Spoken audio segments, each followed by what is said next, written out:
23장은 이스라엘의 죄, 유다의 죄입니다.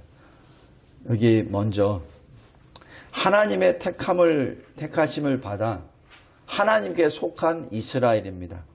그런데 솔로몬 왕이 죽고 난 다음에 북이스라엘과 남유다로 분열이 됩니다.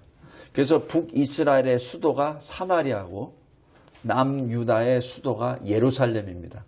그래서 그냥 북이스라엘을 사마리아, 남유다를 예루살렘 그렇게 부릅니다.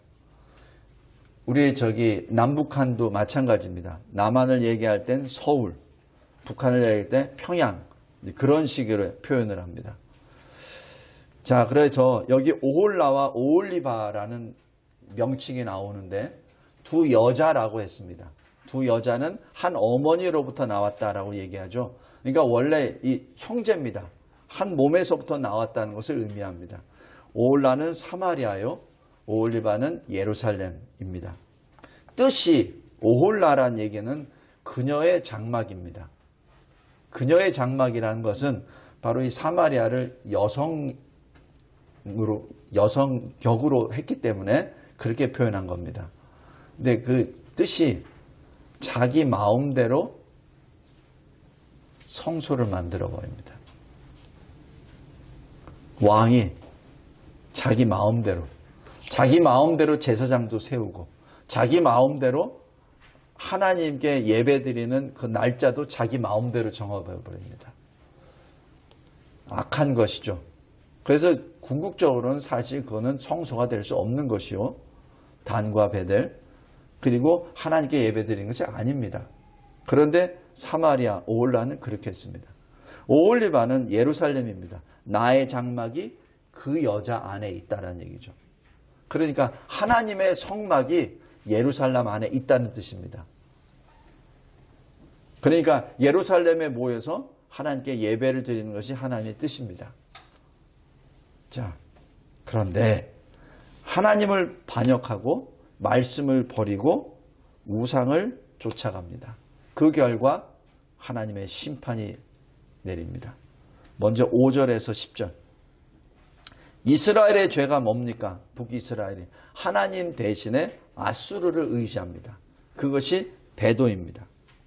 아수르 왕이 위협을 하니까 포위를 해서 공격을 해서 다 쓸어버린다고 위협을 하니까 제발 살려주세요라고 하면서 여기 왕이 은 1000달란트를 줍니다.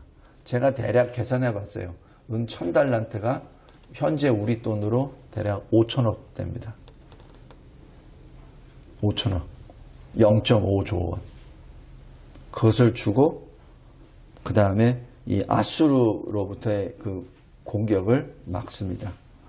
지금 현재 우리나라도 그렇잖아요. 북한이 무슨 공격하면 돈 줘. 걔들이 하라는 대로 하면은 전쟁 안 나잖아. 지금 그렇게 하고 있죠. 지금 그렇게 하고 있습니다. 자, 그런데 그게 맞나요? 하나님을 떠나 아수르의 바알을 섬기는 우상 숭배가 됩니다. 그냥 단순히 아수르 왕에게 조공을 드리고 굴복하는 것으로 끝나는 것이 아니라 그 아수르가 섬기는 바알을 받아버립니다. 그래서 열왕기상 18장에 보면은 엘리야 선지자가 눈에 보는 앞에서, 그죠? 보는 앞에서 바알, 여기 하나님이 엘리야 선지자를 세우셨고 하나님이 모든 것을 주관하시는 하나님임을 나타내는 표를 보여주십시오 하자마자 하늘에서 불이 내려와 가지고 다 태워버리잖아요. 그죠? 그때 이 엘리야가 하는 게 있습니다. 너희들이 지금 여호와 하나님을 믿을 건지 바알을 믿을 건지 여기서 결정하라. 이렇게 합니다. 그럼 당연히 여호와 하나님께로 가야죠. 그런데 그때 안 갑니다. 이스라엘 백성들이 여기 보십시오. 머뭇머뭇한다고 합니다. 머뭇머뭇. 실제로 봐놓고선도 머뭇머뭇하죠. 왜냐하면 여태까지 바알을 섬겨왔기 때문에. 그 결과 우상으로 자기 스스로를 더럽히고 만 것이죠. 여기에 대해서 하나님이 심판합니다. 심판할 때 어떻게 심판하시죠? 굉장히 중요한 겁니다. 자신들이 의지하였던 아수르를 통해서 심판하십니다. 자신들이. 그래서 여기 요 에스겔 23장에서는 너희들이 사랑한다고, 너희들이 좋아한다고 하는 그 사람을 통해서 너를 심판하리라. 그 말씀합니다. 그래서 9절 10절에 아수르 사람에 의하여 수치를 당하고 멸망을 당하고 조롱거리가 됩니다. 그래서 이 열왕기하 17장 6절에 보면은 호세아 9년에 아수르 왕이 사마리아를 점령해 버립니다. 그리고 이스라엘 사람들을 다 사로잡아서 아수르로 끌려가죠. 그리고 여러 지역에 고산강가에 있는 여러 고을에 다 흩어버립니다. 그래서 실질적으로 이 북이스라엘은 더 이상 선민이 아니죠. 이미 육신의 혈통이 다 섞여져 버렸기 때문에. 그래서 예수님 시대에 사마리아 사람들을 함께 교통하지 않았다라고 하는 이유가 바로 여기에 있습니다. 두 번째, 11절부터 35절입니다. 이제 유다의 죄입니다. 여기서 비유적으로 오홀리바입니다. 유다의 죄는 뭐죠? 하나님이 지금 이스라엘 통해서 경고하셨어요. 이스라엘이 이런 죄로 말미암아 심판을 당했는데 너 똑바로 봐, 유다. 똑바로 보고 너 그 심판 받지 않도록 해. 라고 이미 경고를 주신 것이죠. 그런데 하나님이 평가하시기를 11절에 이스라엘보다 더 부패했다라고 기록합니다. 어떻게 부패했죠? 아수르와 동맹을 합니다.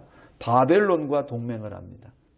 그리고 그 성읍이 신실과 공의의 성읍이 우상으로 그리고 살인으로 살육으로 타락해버립니다. 우상 숭배. 하나님이 아니라 이방 큰 나라들의 그를 의지하죠. 그러다 보니 결과적으로 교만과 수치에 빠지게 됩니다. 자, 하나님의 심판이 들어갑니다. 이스라엘과 똑같습니다. 어떻게 심판을 하시죠? 동맹을 맺은 나라들을 통해서 심판하십니다. 22절 보면은 나는 네가 사랑하다가 싫어하던 자들을 충동하여 그들이 사방에서 나와 너를 치게 하리라. 이것이 하나님의 심판 방법입니다. 그래서 바벨론과 아수르를 들어서 그들의 법대로 너를 재판하리라. 누가? 그들이 재판하리라. 지금 굉장히 무서운 겁니다. 그 결과 어떻게 되죠? 수치를 당하고 멸망을 당합니다. 심지어는 어떻게까지 하죠? 네 코를 베를, 네 귀를 잘라버릴 것이다. 그리고 살아남은 자들은 다 죽이리라. 너희들의 자녀들 다 없애버리라. 그리고 어떻게 됩니까? 32절에 코 웃음과 조롱거리를 되리라.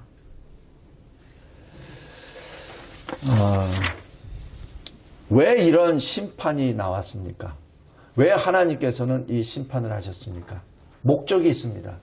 실은 그리스도 안에 있는 자들, 하나님을 믿는 자들에게는 심판이 아니라 징계죠.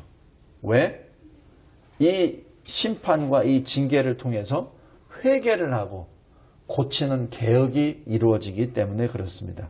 회개와 개혁의 길로 간 사람은 징계입니다. 그러나 그냥 멸망과 수치 쪽으로 그냥 나락으로 떨어져 버린 사람은 회개하지도 않고 그냥 수치와 멸망을 당한 자들에게는 심판입니다. 궁극적으로 왜 회개와 개혁이죠? 하나님의 영광을 위한 것입니다. 다시는 애굽을 기억하지 못하도록, 다시는 우상이 그의 마음에 없도록 하기 위함입니다. 세 번째, 36절부터 49절, 이스라엘과 유다에 대한 심판입니다. 이 심판 앞에 섰을 때 에스겔 선지자에게 이렇게 말씀합니다. 네가 지금 그들을 심판하려느냐? 그렇다면 그들의 죄를 낱낱이 공개하라. 낱낱이 공개하라. 37절, 우상 숭배 살인을 했다. 38절, 하나님의 이름과 성소를 더럽혔다. 내 안식일을 범했다. 40절부터 43절. 하나님이 주신 것으로 이방 나라와 동맹을 맺었다. 하나님 전에서 하나님 앞에 따라야 될 그 포도주를 지금 이방 나라들을 초대를 해서 그들에게 쏟아주면서 동맹을 맺었다는 것이죠. 이것이 무엇이죠? 바로 동맹을 떠나서 동맹과 초월하여 종교 혼합이 됐다는 것을 의미합니다. 예레미야 17장 5절에서 그렇죠.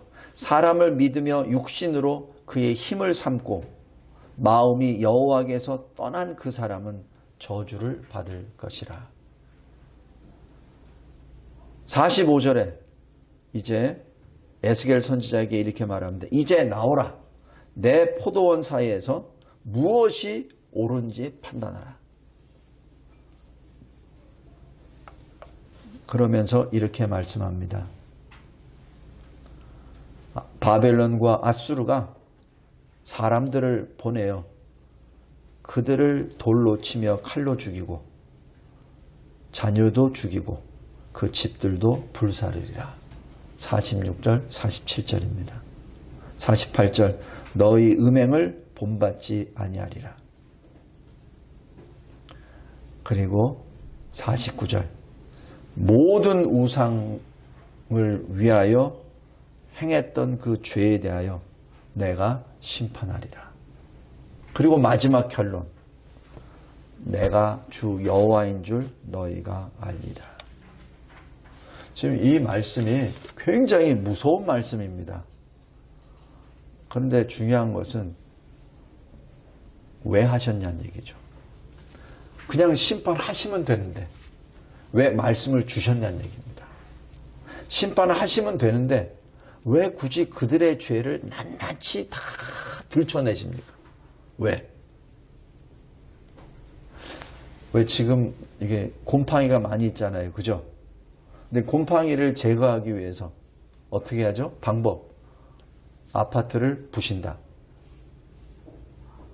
두 번째, 곰팡이를 다 찾아서 다 닦아낸다. 현영 어떻게 하겠니? 2번. 맞아요. 하나님께서는 지금 2번을 택하신 겁니다. 그냥 이 형태상으로 보면은 예루살렘을 다 무너뜨리신 것 같아요. 그런데 예루살렘은 그냥 쉽게 무너지는데 뭐가 안 무너지냐면은 마음속에 있는 우상이 안 없어져. 마음속에 있는 죄가 안 없어져. 그게 참 인간의 해결하지 못하는 문제예요. 잘 생각해 보세요. 노아 당대 의인이었습니다. 그 당시에 있었던 모든 걸 다 쓸어버렸어요. 근데 그래서 노아를 통하여 나온 그 3명의 아들들, 자부들, 자기 아내 다 그때 방주를 지을 때 헌신했었던 120년 동안 헌신했었던 믿음의 용사들입니다. 그런데 어디? 거기에서 누가 나와요? 가나안이 나오잖아요. 그것이 인간의 죄입니다. 인간의 죄가 얼마나 독한지, 얼마나 무서운지. 이 지구를 쓸어버려도 남는 게 그거예요. 아까 제가 곰팡이 예를 들었는데 어떻게 한다고요? 곰팡이를 찾아서 닦아내야지. 더 이상 곰팡이가 피지 않도록 락스를 바르든지 뭐 하든지 조치를 해야 되지. 지금 하나님이 그 일을 하시는 겁니다. 너 네 죄 잘 봐. 어떤 죄인지. 에스겔, 네가 지금 잘 보고 네 백성들에게 다 알려줘. 어떤 죄인지 조목조목 다 알려줘. 그리고 하나님이 어떻게 지우는가를 다 배워. 그리고 절대 우상의 죄를 범하지 마. 범하지 마라는 얘기는 뭐죠? 내가 너 살려줄게입니다. 그죠? 너를 살려줄게 라는 것이 전제로 깔려 있으니까 범하지 마 그러죠.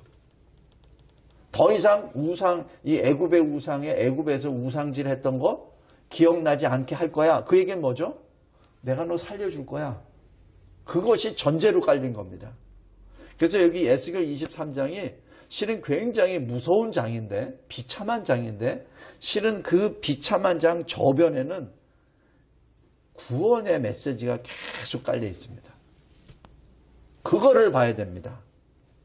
우리 인생 가운데 어떤 고난이 닥쳤을 때 그 고난만 보지 마시고 왜 그 고난을 나에게 허락하셨는지 그거를 보세요.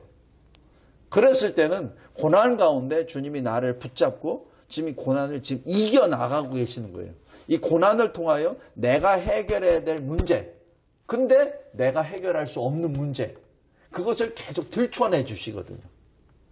왜? 없애라고. 우리 능력으로는 없앨 수가 없잖아요. 그러니까 주님께 기도하라고. 그래서 고난당한 자가 있느냐? 기도하라는 얘기잖아요. 야고보서. 그죠? 고난 가운데 있는 자, 병든 자, 장로들을 청하여 기도하라. 의인의 간구에는 능력이 있느니라. 그것은 뭐죠? 너 혼자 기도하기 어려우니 그러면 기도의 사람을 불러서 같이 기도하라는 얘기죠. 그럼 내가 들으리라. 왜? 두세 사람이 모여서 예수 그리스도의 이름으로 부를 때는 내가 함께 하리라고 주님이 약속해 주셨잖아요. 그 문제의 심각성을 혼자 끙끙 앓지 말고 같이 성도들끼리 같이 모여서 같이 부르짖으란 얘기입니다. 그러면 내가 일하리라. 의인의 간구에 능력이 있다는 얘기는 의인이 능력이 있다는 것이 아니라 의인의 기도를 하나님이 들어주신다는 사실이죠. 그래서 능력이 있다는 겁니다. 그 능력은 하나님의 능력이죠. 결론을 붙들어 가겠습니다.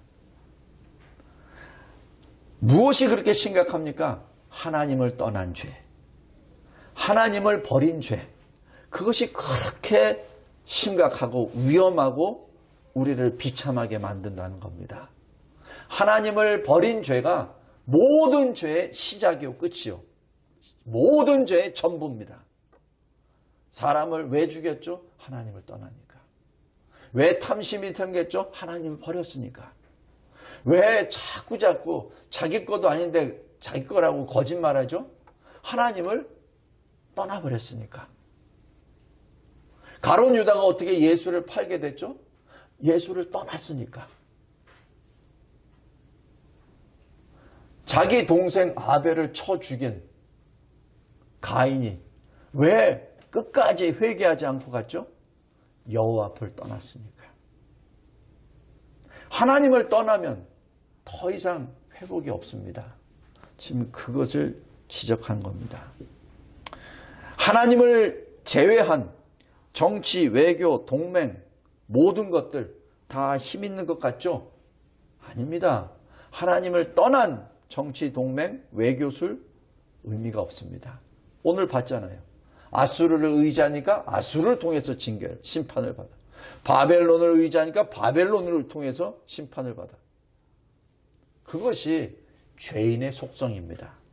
죄인의 속성을 하나님이 사용하시는 것이죠.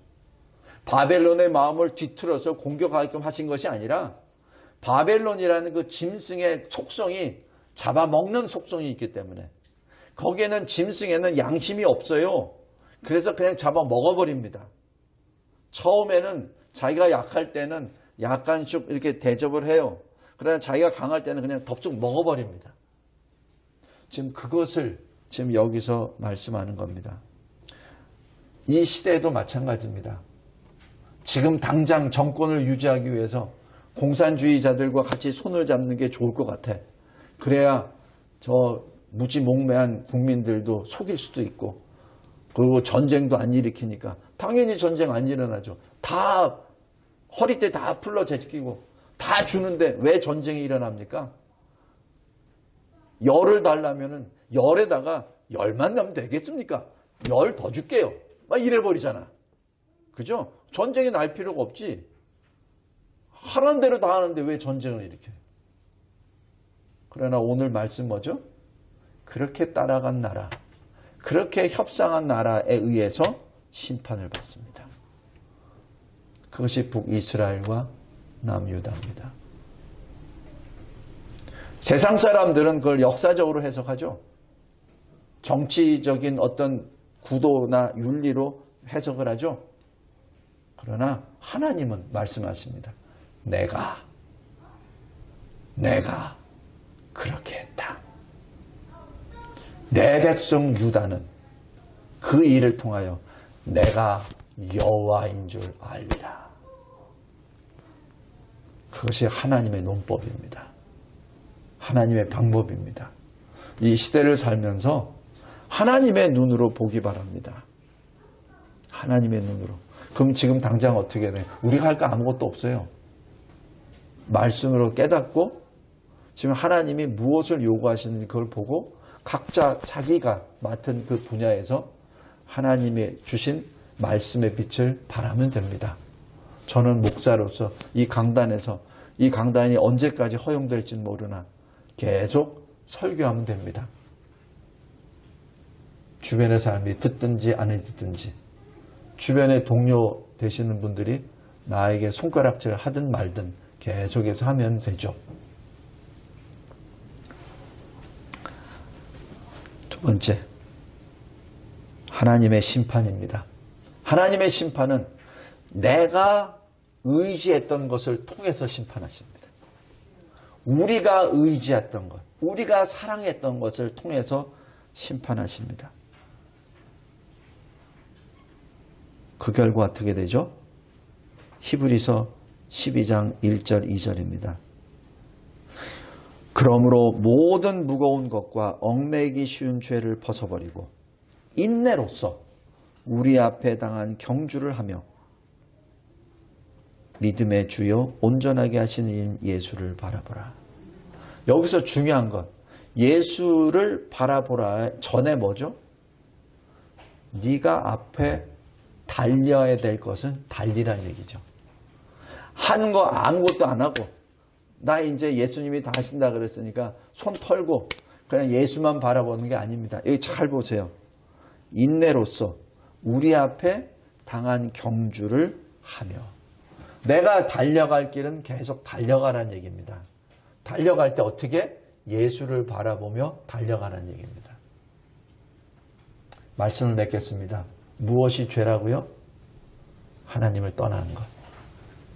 하나님을 버리는 것. 그것이 죄입니다. 어떠한 것도 그것을 합리화시킬 수 없습니다. 내가 이렇게 했기 때문에 할 수 없어서 내가 예배를 드리지 않았습니다. 할 수 없어서 예배를 포기했습니다. 정부가 이렇게 하라 해서 예배를 드리지 않았습니다. 그거 안 된다는 얘기예요. 거짓말이란 얘기입니다. 거짓말이란 얘기예요. 그 거짓말에 미혹되지 말기 바랍니다. 이제 점점 더 그 거짓과 위협이 점점 더 교묘하게 강해질 겁니다. 오히려 외부에서 우리를 누르는 것보다 우리 내부, 교회 내부에서 누르는 것이 더 강할 수도 있습니다. 지금도 그렇잖아요.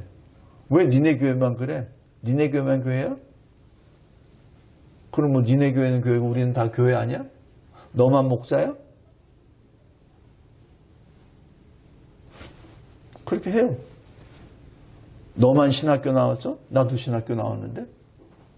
너 이단 아니야? 이렇게 돼버립니다. 그러니까 교회 밖에서 박해하는 것은 눈에 딱 보여요. 진리 비진리가 확 나와요. 근데 교회 안에서 막 이렇게 해버리니까 성도들은 뭐가 뭔지 몰라요. 그래서 성도들이 깨어 있어야 되는 겁니다. 성도들이 깨어 있어야 돼요. 그리고 성도들이 목사를 청빙할 때도 구별할 줄 알아야 됩니다. 진짜 말씀을 진짜 생명으로 여기며 말씀에 순종하는 설교자인지, 그리고 그 말씀에 따라 자기 삶이 인도되어가는, 끌려가는 참된 설교자인지 그걸 봐야 됩니다. 하기만 보고 청빙해서는 안 됩니다. 우리 이 강단 제 두 번째 설교자 그런 사람이 오기를 간절히 기도합니다. 성도들이 그것을 기도해야 합니다. 교회가 커지는 것도 중요하지만은 더 중요한 것은 강단이 죽으면 교회는 의미가 없습니다. 이 강단에 계속해서 끊임없이 진리의 말씀이 선포되고 증거되기를 기도해 주시기 바랍니다. 딱 한 가지만 더 말씀드리겠습니다. 외적인 것을 위해서, 내 생존을 위해서 동맹을 해야 돼. 내 생존을 위해서 지금 공산국과 이렇게 해야 돼. 내 생존을 위해서 북한과 손을 잡아야 돼. 내 생존을 위해서 저 중공과 잡아야 돼. 정신 똑바로 차리기 바랍니다. 그 북한 뒤에는 김일성 교가 있습니다. 그건 종교입니다. 2500만의 절대 신도수를 가지고 있는 김일성 교입니다.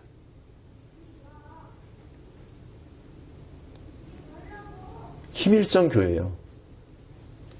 김일성이 성부고 김정일이 성자입니다. 그런 식으로 되어 있는 종교입니다. 중공은 하나님을 대적하는 공산주의 이념으로 똘똘똘똘 뭉쳐서 지구 전체를 공산화하려고 하는, 그들은 보통 이렇게 얘기합니다. 전 세계 사회주의를 위하여. 김정은과 시진핑이 만나서 잔을 들어서 했었던 구호가 그거였습니다. 여기 자유민주주의권에 있는 나라 중에 어느 대통령이, 어느 그 수반이 전 세계의 자유민주주의를 위하여 건배한 사람 있었습니까? 없습니다. 세상이 그렇습니다. 거짓 동맹을 통해서 나오는 것은 종교 혼합입니다. 그래서 지금 우리 대한민국에도 김일성 교를 따르는 목사들이 제법 있습니다. 인터넷에 찾아보면 다 나와요. 김일성 교를 따르는 교회가 제법 있습니다. 깨어있기 바랍니다. 오늘 여기 에스겔 23장을 제가 쭉 읽으면서 묵상을 통해서 받은 거는, 이게 외적인 타락이 영적인 타락까지로 이어지는구나 라는 것을 아주 잘 봤습니다. 외적인 타락은 반드시 영적 타락을 불러옵니다. 다시 한번 이 에스겔 23장을 통하여 깨어있는 자, 그리고 하나님을 떠난 죄가 얼마나 심각한 것인가를 다시 마음에 새기며 이 저변에 하나님의 구원의 역사, 메시지가 있다는 그 자체를 감사로 받기 바랍니다. 기도하겠습니다. 하나님 아버지, 감사하고 감사합니다. 저희들에게 주신 이 강한 이 말씀, 두려운 말씀이지만 그 말씀 밑에 깔려있는 하나님의 사랑과 구원의 뜻이 이 말씀 한 절 한 절, 한마디 한마디에 절절히 새겨져 있음을 찬양합니다. 이 말씀을 통하여 깨어 회개하는 자 되게 하여 주시고 말씀으로 개혁하는 우리 각자 이 교회, 대한민국 교회, 그리고 이 대한민국이 되게 하옵소서. 우리 주 예수 그리스도께서 다시 오실 때 세상에서 내가 믿음을 보겠느냐 하는 그 말씀을 들었을 때 내가 여기 있나이다. 내가 여기 있나이다. 내가 공산주의 사상에 내가 무릎 꿇지 않았나이다. 내가 WCC, WEA에 내가 동조하지 않았나이다. 내가 짐승의 권세 앞에 무릎 꿇지 않았나이다. 나는 내가 가진 믿음을 굳게 잡고 주님이 예비하신 생명의 면류관을 기다리며 지금까지 고난을 기쁨으로 받았나이다. 이러한 성도들이 이 교회에 일어나게 하옵소서. 이러한 성도들이 대한민국 교회에 일어나게 하옵소서. 하나님, 감사합니다. 감사합니다. 우리 장로님을 새롭게 세워주셔서 이곳에 새벽 이슬과 같은 젊은 청년으로 보내주셔서 함께 주님의 다시 오심을 예비하는 이 교회 장로로 다시 붙잡아 주시옵소서. 우리 온 성도들 이 계속되는 기도를 통해서 더 하나님께 가까이 기도의 지경을 더 깊이 넓게 성령의 충만함으로 마지막 때를 예비하는 슬기로운 다섯 처녀의 모습으로 성령 충만함으로 말씀과 기도로 거룩의 길을 걸어가는 주의 참 백성 되게 하옵소서. 예수 그리스도의 이름으로 기도드렸나이다. 아멘.